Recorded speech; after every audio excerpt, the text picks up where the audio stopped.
Hello everybody and welcome to a discussion video where we're going to be talking briefly about all the Circle Undone player card spoilers, as well as giving some super brief thoughts on the tarot cards as well. For if you haven't seen this stuff, this is a great place to check it out. We'll be going over all the cards one by one and giving some thoughts on them. So let's dive right in and get this show on the road. Starting with our Guardian cards. So we have the Star, I believe that's 17. Each asset you control gets +1 health, and each asset you control with Sanity gets +1 Sanity. It has the Tarot clause where if it's in your opening hand, you can put it into play. 3 cost, 3 experience. So to me, this kind of just jumps out as like Tommy would probably be interested in this. Can you think of any other investigators that might be into something like this? Like any investigator that wants to play Soak, really. Yeah.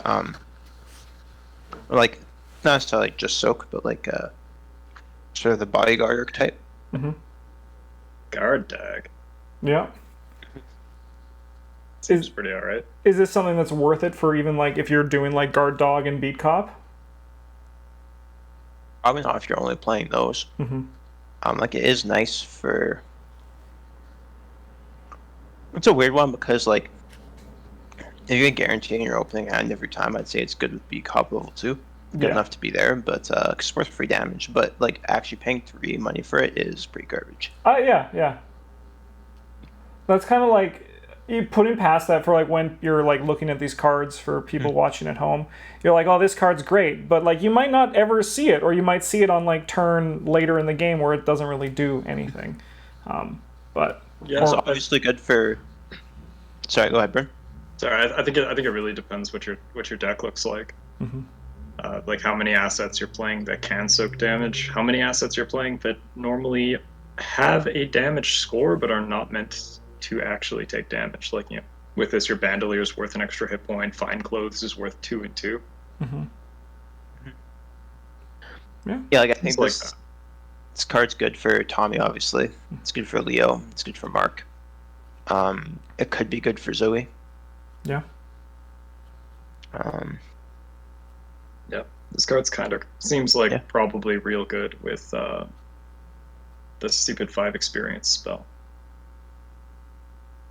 That's like it soaks 3 and 3, and then you can discard another copy to heal it. Oh yeah.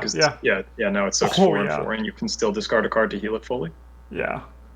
Yeah, it's pretty solid. Well, not a card. It has to be a specific card. It has to be another copy of Spirit. It can't just be a card. Yeah, that'd be bonkers. The other downside to this is if you're playing it, you're probably giving up your opportunity to play Ace of Swords. Yes, yeah. I think for most blue investigators, the extra punch symbol is going to be worth more than the health and the sanity. Definitely.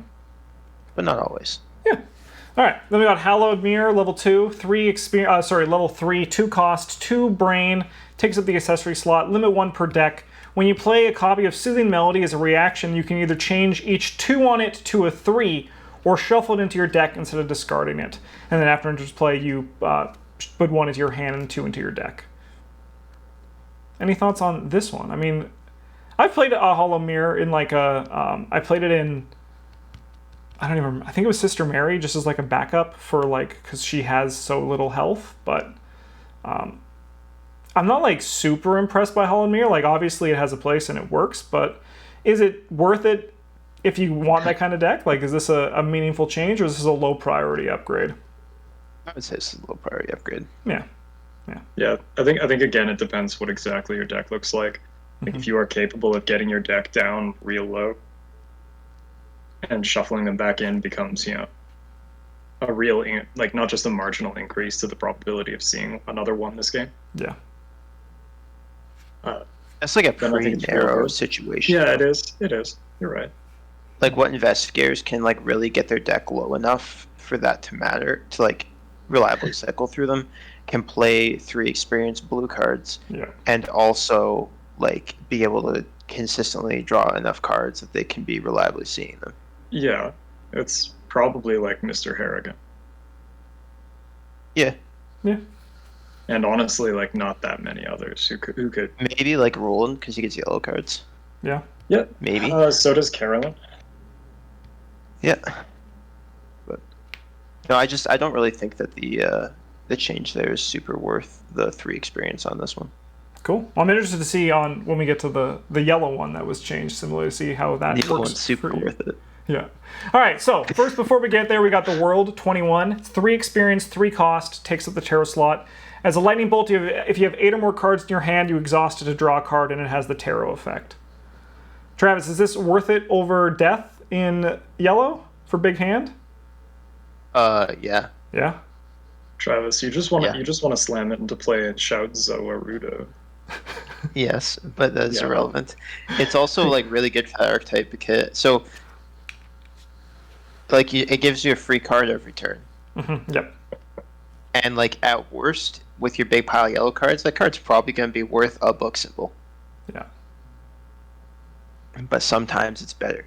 Yeah. And like, to be fair, sometimes it will be worse. Sometimes it'll be a different symbol. Sometimes it won't have any symbol. But like, most of the time, that extra card is going to be better than just the flat book. This card is like a secret extra part of Harvey's weakness. Yeah. Like, you're sitting there and you're like, I could just draw 2 cards for free right now. Yeah. But also, if you do, you might explode. Yeah.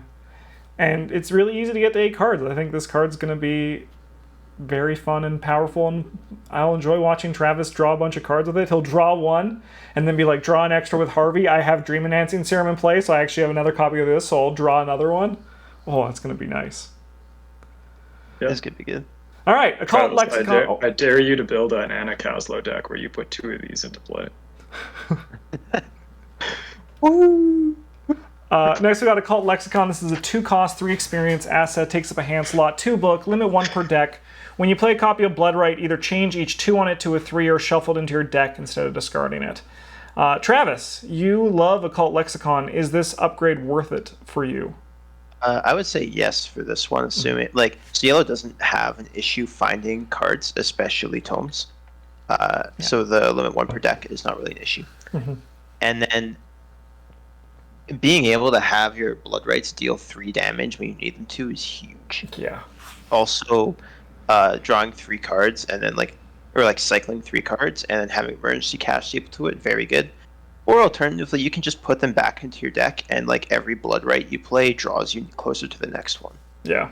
Yeah. Yeah. Seems. I think this one's like really good. Yeah, it seems sick. Seems sweet. I don't have much more to say on it. I just think, more number is good, and getting over the 3 HP hump is also really, really good too, as Travis said. All right. Yeah, like the Hollowed Mirror one, whatever it's called, the bonded card, like also draws a card when you play it. But the difference is that like that one keeps you from losing the game, whereas this one like moves you towards winning the game. Yeah, as we say on this channel, healing doesn't help you win; it just helps you not lose, and that's bad. Killing an enemy or gaining resources is better. All right. Most. Oh yeah. There's always. When I speak in absolutes, the absolutes aren't absolute, but they're just usually the case. All right, green cards. We've got Knight of Swords. This is a 3 cost, 3 experience tarot. As a reaction, when you would succeed at a skill test, you get +1 skill value for this test. You may discard Knight of Swords to get +3 instead. And note, this one doesn't exhaust when you use it, so it works. It's active for all of your tests. Bryn, how relevant is this? Is this a good effect? So, like, making it if you're not playing Succeed by X cards, then I mean, firstly, why are you looking at this card? Yeah. Just at all. Yeah. But if you are, this card just says that all of your Succeed by values are need to be 1 less, right? So it doesn't actually help you succeed the test, but it helps you to more easily gain advantage out of your Succeed by X effects. There's a lot of them that when they're turned into Succeed by 1, like that's not hard. And you can even pitch it if you really need the effect, and you only succeeded by 0. I think this one seems pretty solid. Yeah. It also has the upside of since it's green, the 3 resource cost is not such a big problem. Yeah. Sweet. It depends which succeed by cards you're playing, right? If you're relying on like the events from the winning deck that come back to your hand, like the resources might be a problem. Mm-hmm. Yeah, maybe. Speaking of resources, we got Well Connected level 3. It's a 2-cost, limit 1 per investigator as a reaction. You can exhaust it, and you get +1 skill value for this skill test for every 4 resources you have. And as a lightning bolt, you can spend 2 resources to ready it, limit once per round. I mean, it's just more of a good thing for Well Connected. I think if you want, and you're building your deck around it, this is a great upgrade. Yeah. Sorry, Bryn. Sorry, these spoilers are all new to me as well. Oh, okay, cool. This is just sweet. Yeah, because it makes now the resource thresholds 4, 8, 12, 16, right? So it's easier to hit them. And like even that alone on the card makes the Well Connected exciting to me, right? But being able to spend 2 to ready also seems pretty juicy, right? This seems really fun. I'd parallel skids. I think parallel skids and Well Connected seems like a great time because you can just basically cheat your own ability once a turn. So I just think even without the bottom text, just the top one, the +1 for every 4 is nice. Mm-hmm. Yeah. Yeah, that would probably be pretty close to worth 3 XP on its own. Mm-hmm. Cool. Purple cards. We got the Hierophant 5. Your true master awaits. All right, sure, sir. 3 cost, 3 experience. You have 1 additional arcane slot. Your arcane slots can be used to hold cards that take up accessory slots and vice versa. We've already talked about this one. Yeah, I don't like this card a lot. Yeah. I think this one doesn't fall into the same problem the blue one does, where like brain upgrades, you can now just replace it with an additional accessory that bumps your brain if you want it to, right? So, yeah, I just think it's gonna be fun. And 2 level 2 Guardian Holy Rosary Mary. Let's go. Let's be super blessed. How many crystal pendulums do you think it would take in play at once to break Justin? Oh, 1. Like normally the answer is pretty close to 1. Yeah. It's hovering around like 1.2, so I'm close to breaking. Sign Magic, we got this is a new one. 3 cost, 3 experience, commits for a brain and a book. It's a hand slot, fast. You have 1 additional arcane slot, which can only be used to hold a spell or ritual asset. And then as a reaction, after you activate an action ability on a spell or ritual asset, exhaust Sign Magic. Activate an action ability on a different spell or ritual asset you control without paying its action cost. I also think this is quite a nice card. Mm-hmm. Sign Magic is like, it's not ideal because it costs 3 and then like it just gives you an extra arcane slot, which is it's fine for some investigators. It doesn't cost you any experience, which is nice because otherwise you would just play Book of Shadows over all the time. Mm-hmm. But unless you're building around certain things, Mystic doesn't really have like a ton of cards that you just want to be spending your hand slots on. Mm-hmm. Like Sword Cane's generally pretty good. Scroll of Prophecies is like okay. Mm-hmm. It's fine when you need the card draw. But then other than that, stuff like, I guess Ritual Council is also okay. Other than that, stuff like Chthonian Stone, where you want to be the Sealing Archetype, or Scry Mirror is like fine, but really expensive. Grotesque Statue is good, obviously, but it costs a lot of experience to get those into your deck. And this lets you go really, really deep into the using your spells. Yeah. You just fire off Nazar Flame and Shriveling at the same time. Yeah. It's pretty sweet. It's nice to have something for this to upgrade it to. Mm-hmm. Do you think this is what it might have taken to make Wither not suck? Maybe. Yeah, actually, like, yeah. You get to fire your Shriveling, and then you can plink the extra odd health off with Wither. Yeah, you just stack your Wither onto your other abilities. Yeah.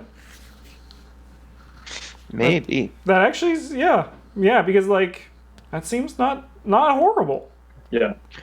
This card actually also might make something like Healing Words or clarity of mind, like not awful, where you can just, you're fine with your shriveling just being a gun, or like you're just, getting clues with your right of seeking.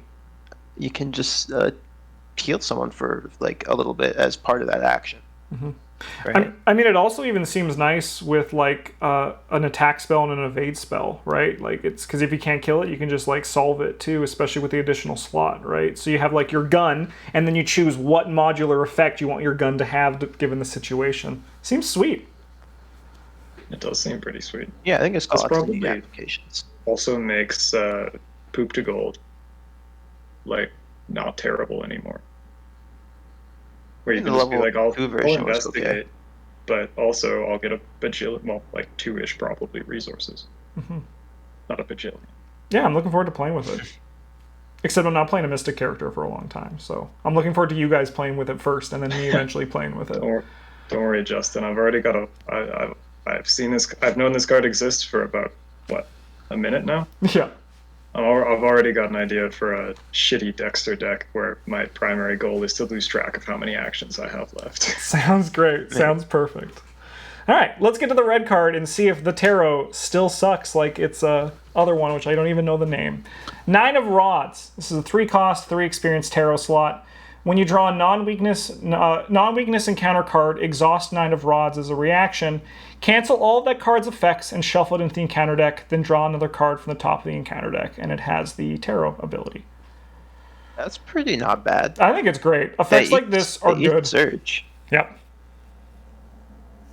Honestly, just cards like effects like this are good in all of the Fantasy Flight games that I've played that have this effect. This card, it's just a great effect. Yeah. No, there are often there's often like one card in the deck that you're afraid of in particular. Mm-hmm. What are the odds you're going to draw it twice? Yeah. And this is like incredible in true solo as well. Like then it's just like it becomes a little bit like as if you're using it as something to dodge an ancient evil, someone else can draw it, but at the same time you don't care about them, right? Like this card is protecting you. And you, as Bryn said, there's usually a card or two you don't want to see, and the odds of drawing it again after are, low. And as Travis said, it gets rid of Surge. I think this card's going to be great. I'm going to play this card a lot in my Survivors. And I think just in its very nature, too, it builds itself as like a late campaign upgrade because you're at that point, that's when the Survivor decks kind of fall off. They're not like the Mystics, the Guardians, the Seekers, the Rogues, where they get they're like really strong by the last campaign. With the Survivors, you're kind of just good from the beginning, but you lose steam and you can't upgrade as well. And I think this is going to make that really juicy because it's like you can protect yourself really well against the Mythos deck every turn. Sweet. Trial by Fire, 2 cost, 3 experience, commits for 2 wiles, fast, play only during your turn. Until the end of your turn, set the base value of each of your skills to 5, or the base value of one of your skills to 7. So, looking at this, the first thing I thought of was what happens when I have to light braziers. Yeah, that's my thought too. Yeah. 20 is right there. Yeah. Yeah, it seems really good for lighting the last brazier in Union and Disillusion. Other than that, I think this effect is pretty expensive, and even base Trial by Fire usually doesn't... Like, it has a home in decks, but I'm not too interested in the effect, so this one doesn't excite me. Yeah, like this, it does feel like mostly overkill. With the level 0 Trial by Fire, when you're playing it, you generally know exactly what you want. Yeah. And like the difference between 5 and 7, like I guess it will help you get over some of those more difficult tests late into a campaign. But those applications with like dodging curse tokens and like with harder, more difficult chaos bags on higher difficulties, right? Yeah, definitely. It'll also let you get to comical numbers with Calvin. Yeah, yeah, it would. Yeah. That'd be funny. Yeah. Cool. All right.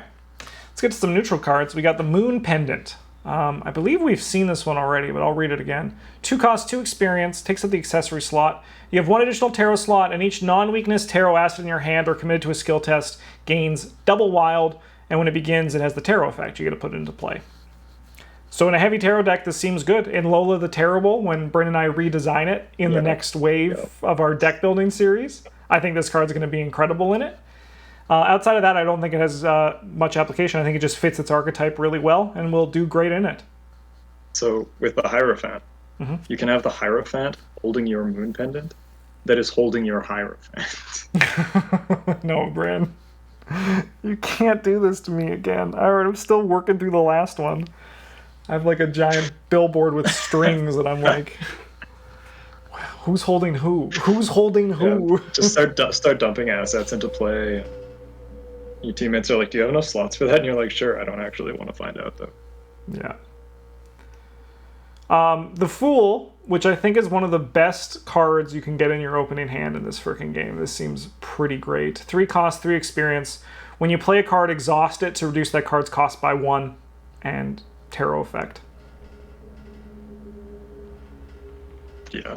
Yeah, just seems good. Seems good, yeah. It has the question of, like, is this worth it more than other tarots for investigators, like the Ace of Swords if you're a Guardian? But just reducing a card you play each turn by 1 is a nice effect.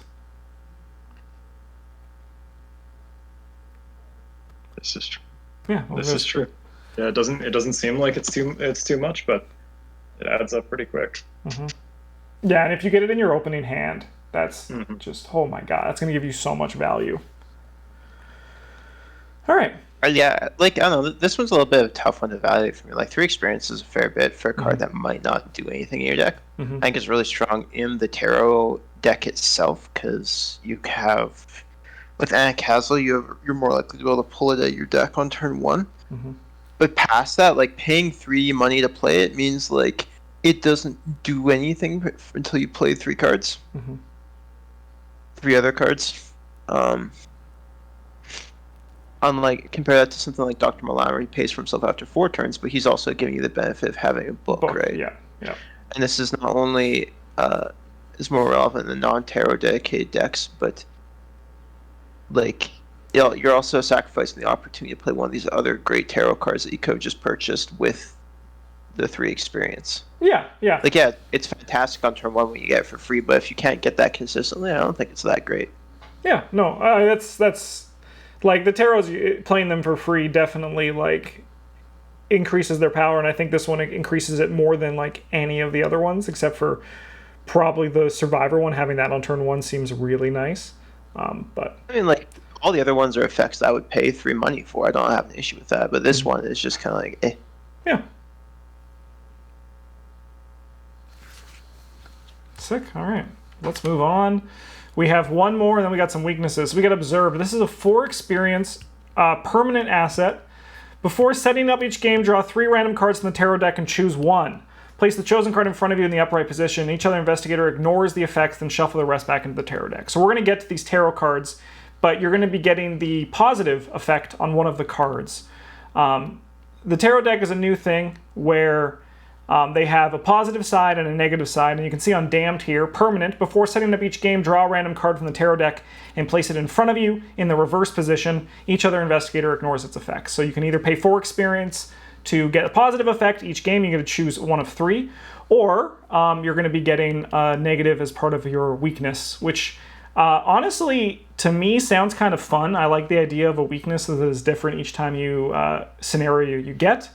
To me, that's a bit more engaging than some of the other designs, like Turn Into a Tree, or the Doomed ones especially, or even like the ones that were in Return to Carcosa, that you can just get one that just, like, is either super easy or really hard for you to do.